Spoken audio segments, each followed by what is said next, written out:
Hi, as spring is now upon us, as you can see from the weather, I thought that it would be a good idea to start preparing for it.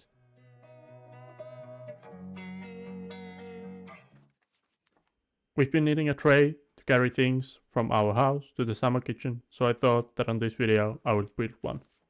This time I won't be jumping straight into the milling process, but I thought that I'd share a glimpse on my design process. Here we have a piece of paper where I'm drawing the general shape of the tray, as I won't be making a rectangle but some sort of hexagon, and I didn't have an idea on how long the end pieces should be to get the wanted height on the tray. After that was done, it was time to start milling the lumber. On this project, like with many of my previous ones, I'm using some Finnish birch.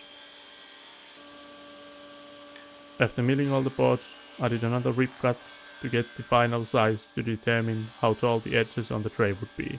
On mine, I went with 7 cm, which is just a bit under 3 inches. Then with my circular saw, I cut the board into rough length pieces before starting to cut the miters.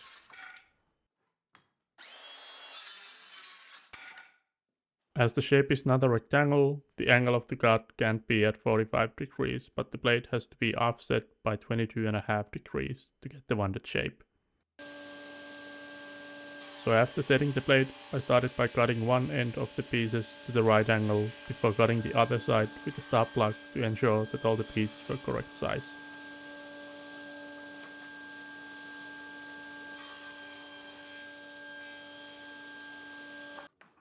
Once all pieces were cut, I could now see if the angle was correct and all pieces properly sized to get the shape and size that I wanted.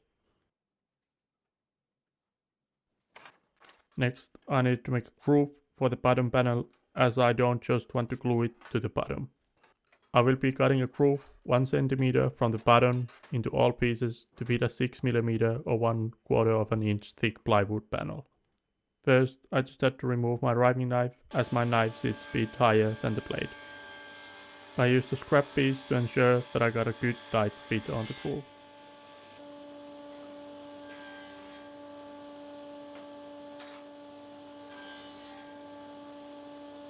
Then, as I need a way to lift up the tray once it's done, I needed to make holes to the 2 end pieces. You could also get a handle if you want to have a different look, but I chose to go with the holes on the end pieces. First, I marked the center of each piece and the end points for the hole. Then, with the drill press and a Forstner bit, I drilled holes side by side in between the end marks I had made. Then to get rid of the tips left in between the holes, I used a file to smoothen them out.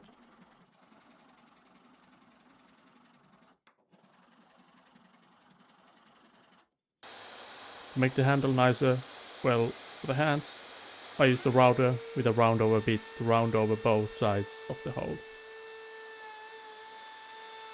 If you are enjoying the video, please leave it a like and subscribe to the channel to see more videos like this.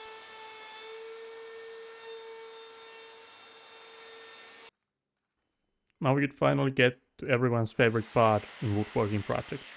You guessed it, sanding. As boring as sanding is, I must say that adding these gym mats to the few spots where I tend to stand while working has been a great thing, because standing on the bare concrete is really tough on the legs. This is really an inexpensive and great upgrade to do. As you might have noticed, I haven't got the bottom panel yet.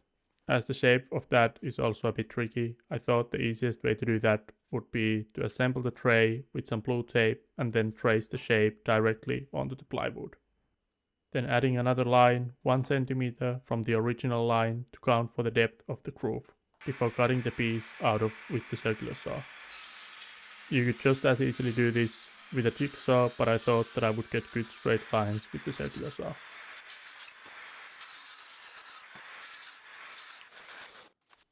Then before the glue up, doing one final dry assembly just to ensure that the bottom panel fits in. And then adding the glue. Blue tape might be enough for the glue up to hold the pieces together, as the bottom panel also has nice friction fit to hold the pieces together. But to get more tighter joints, I went and added this strap clamp around the piece, and as I have 2 of these, I had enough of the corner plastics to add them to each joint as well. Once the glue up was dry, I still needed to hand sand all the corners to break them a bit, and then I could get to finishing the piece. For the finish, I went with Osmose oil wax that has a light white tint to it. Once the finish was dry, the project was done. This was a nice smaller project, but something that we needed. As summer is coming, and with that the barbecue season as well, we wanted a bigger tray that would fit all the things we need to carry outside so we don't have to do multiple trips and carry things in our hands. Now I just got to relax and wait for the snow to melt. If you made it this far, thank you for watching, and I'll see you on the next one.